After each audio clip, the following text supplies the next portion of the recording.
My gosh, there are many, many ones. The first sort of ugly reality in many families is that assisted living is primarily a private pay option for seniors. And so typically there's some money involved and there's only so much money. And so our families never know, will my mom or dad outlive their money, and if they do, what happens? And so the first fear is what happens when they run out of money. This is costly. How am I going to be able to keep that going? And so that is probably the most difficult and the most repeated question.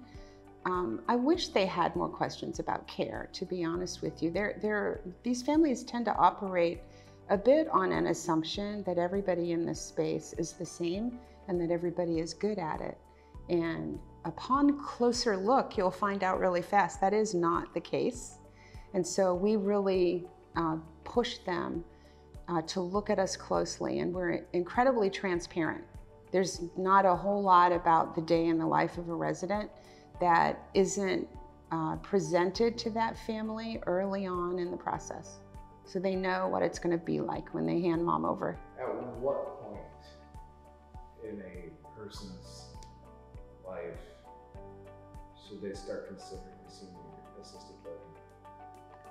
Well, I would say that every single family out there, regardless of age, should immediately go buy a long-term care insurance policy, because I shared with you that this is a private pay option. The only reimbursement available to it, for the most part, is a long-term care insurance policy. There's some excellent products out there. And so a small percentage of our residents enjoy those policies, and they're able to choose any senior living option they want and get financial support. But people don't know it. People don't know about long-term care insurance enough that they would buy a policy and make sure they're ready to go. And so I would say in your 30s and 40s, certainly when you have a family, invest in one of those things. A lot of the products that are on the market today are built in such a way that if you don't use the policy, you can leave it to your family as part of your estate. You wouldn't lose it. But you'll always have that reassurance that if you need a senior living solution, the choice will be yours. It won't be based upon your financial circumstances.